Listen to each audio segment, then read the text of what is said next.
So before I proceed to my interpellation, Mr. Chair, I wish to request Yusek Garin to please enlighten the public. Ano po ba ang kahalagahan ng National Grid Corporation of the Philippines sa pagtaas ng presyo ng kuryente dito sa ating bansa? Mr. Chair. Mr. Chair. Mr. Chair. Yusek Garin. As a transmission by itself, kasi yun yung nagko-connect, di ba? So kada parte ng electricity natin, may charges yan. Generation, transmission, and then distribution. So, ang generation, halos 50% yan. Transmission is a small amount. I don't know if it's 10%, ma'am. I'm not sure. I think even less.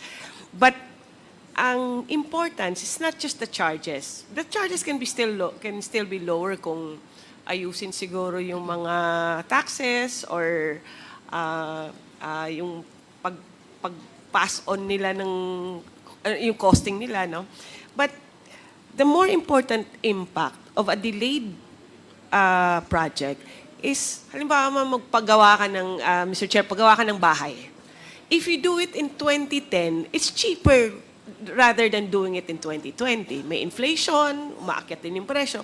And that's what's the impact is to our households. Dahil mas mahal ang presyo ng proyekto, depende kung how ERC would treat that for their cost recovery. Pero nagiging mahal yung presyo, nagiging mahal din yung charges. And at the same time, other than the cost, yung capex niya, yung cost ng pag-build mo ng transmission, is yung ano epekto niya sa other players. You have two sides eh. May generation, tapos kung sino nagkukonsumo. So sa nagkukonsumo, I think IMAP and Transco can explain that better kasi sila yung nagbabantay ng presyo eh, and they monitor the market. But on the generation side, halimbawa, there are projects na tapos na siya. Ang epekto, and it cannot sell the electricity because it's not connected to the grid. Some generation companies actually build their own transmission na lang.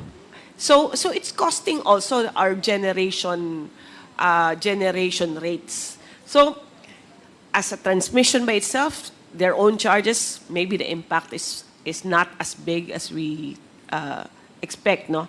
Pero ang epekto ng instability of the grid has an effect on the distribution, on the demand side and the supply side, ma'am.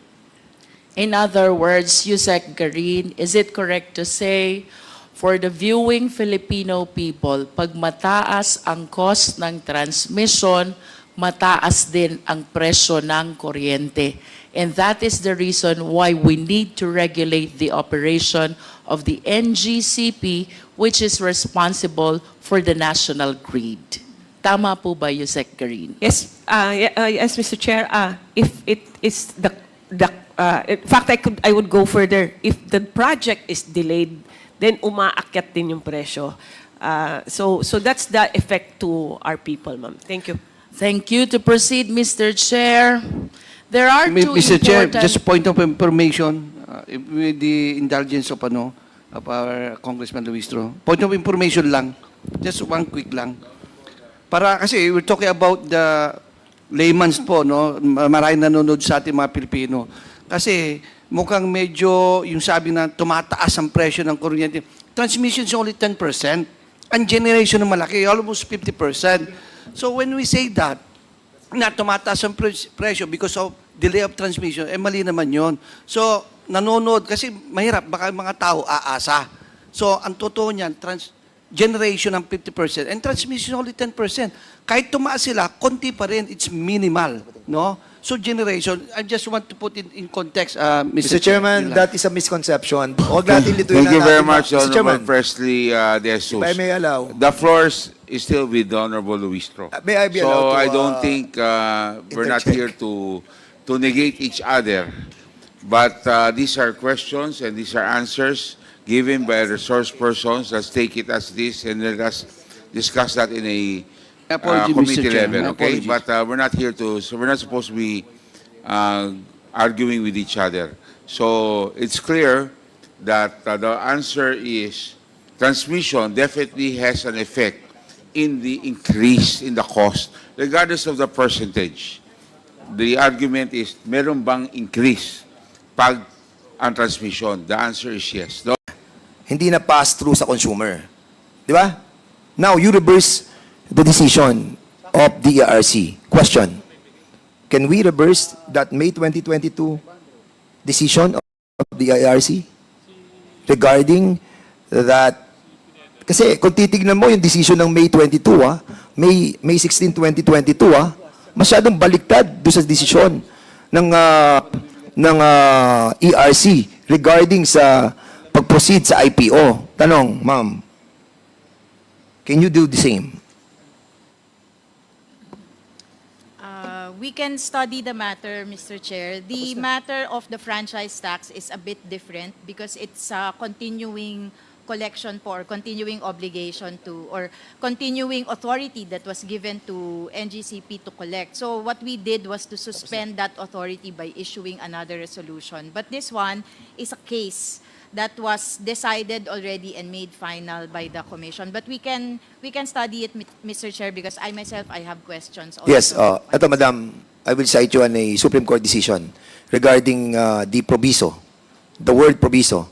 The Office of Proviso, ang ibig sabihin ng provided na sinasabi nila dito, no? Kasi nga, ang sinasabi sa Section 8, yung public offering, kumbaga, ito yung pinakabuod nung provision na to, yung public offering, mag-initial public offering kayo. Di ba? Para may partisipasyon ng taong bayan. Ang problema, hindi Sila-sila rin din may-ari Now, ang sinabi dito, provided, ito ang decision ng Supreme Court, the Office of Proviso is to limit the application of the law. It is contrary to the nature of a proviso to enlarge the operation of the law. It should not be construed so as to repeal or destroy the main provisions of the status. A proviso which is directly repugnant to the purview of or body of an act is inoperative and void. So meaning, Chairman, void. Di ba? We will study it, Mr. Chair. Maraming salamat. The reason, Mr. Chairman, that I'm pointing this out, the intent of the public offering requirement in franchise law is to ensure public dispersal of shares in accordance with the Constitution. How can we allow a share swap? Paano natin i-allow yung agreement na yan to be a form of compliance with Section 8 of Republic Act 9511 when in reality, wala naman pong public dispersal of shares that happened? What will prevent other public utilities to do the same? Sabihin ng Maynilad, sabihin ng Meralco, sabihin ng iba pang public utilities, ay, magsi-share swap na rin kami. Share swap na lang para kami rin na may-ari. Di ba? And that's my point, Mr. Chairman. We cannot allow this. Maraming salamat po. Thank you, Honorable Dan Fernandez.